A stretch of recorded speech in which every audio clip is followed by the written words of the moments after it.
I never thought a sentence could change the temperature of a room, but that night it did. The party was supposed to be simple. Just friends, music, laughter, a soft ending to a long summer. I'm Callum Wright, 43, married for 12 years, and until that evening I believed my life was stable. Not perfect, but solid. The kind of solid you stop questioning. We were hosting the party at our house. Lights strung across the backyard. Glasses clinking. People leaning into conversations they'd probably forget by morning. My wife, Maribel, looked radiant, moving from group to group with that effortless charm that made people feel seen. I remember watching her from across the yard and thinking, this is good. This is enough. As the night stretched on, guests began filtering out. The music softened.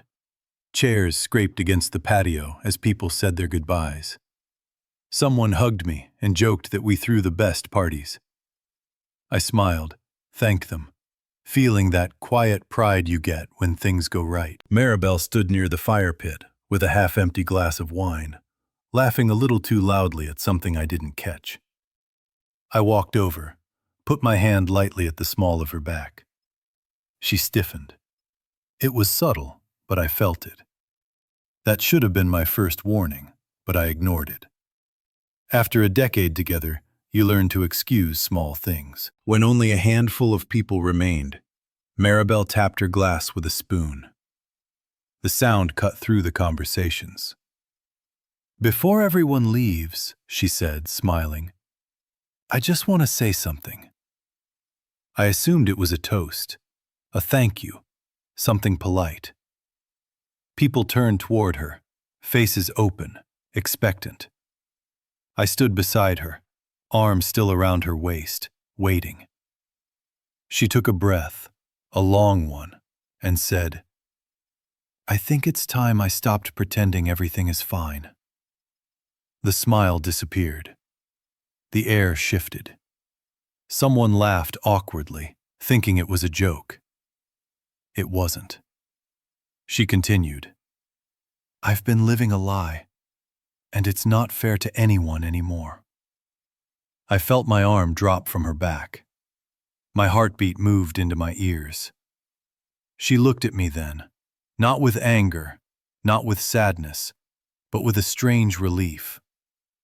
I've been seeing someone else, she said. No hesitation, no apology. For over a year. Silence fell so hard it felt physical. You could hear the crackle of the fire pit, the hum of the string lights. Someone whispered my name. I didn't respond. I couldn't. Maribel wasn't finished. I didn't plan to say this tonight, she added, but it feels dishonest to keep playing the part of the happy wife. She gestured vaguely at the house, the party, the life we'd built. I deserve to be honest. That word, honest, landed like an insult. I looked around at our friends, their faces frozen between shock and pity, and realized this wasn't just a confession. It was a performance. She was rewriting the story in real time, casting herself as brave, truthful, liberated. And me as what?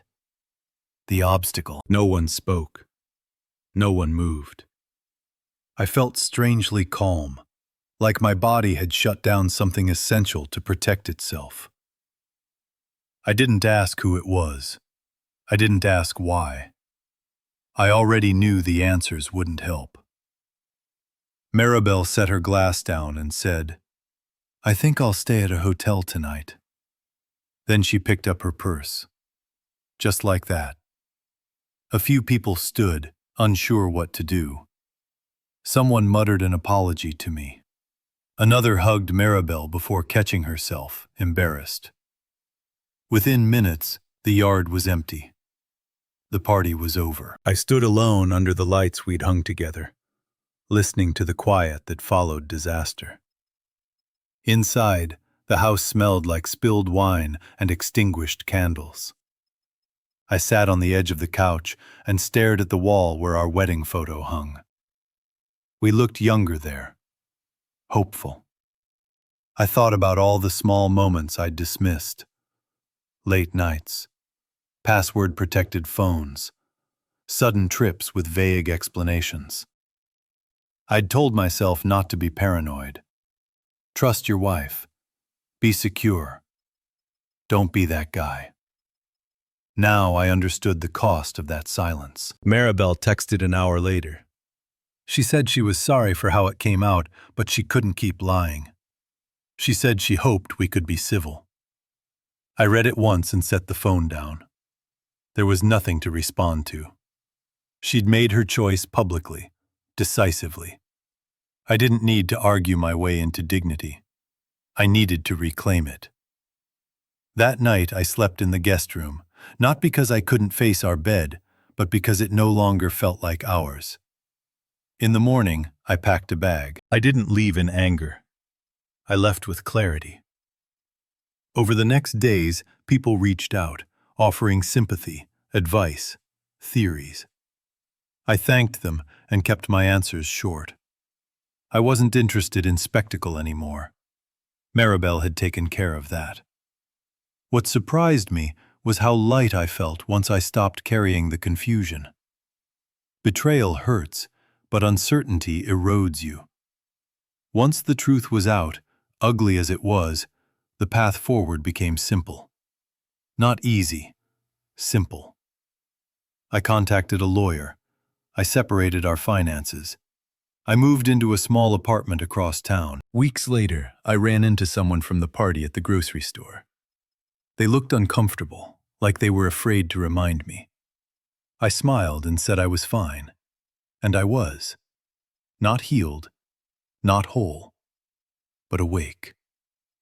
That night had stripped away the illusion I'd been clinging to. Maribel didn't just confess an affair. She revealed that the marriage I was fighting to protect had already ended. I didn't lose my wife at that party. I lost the lie. And that, as brutal as it was, gave me back my voice, my footing, and the quiet resolve to start again on my own terms.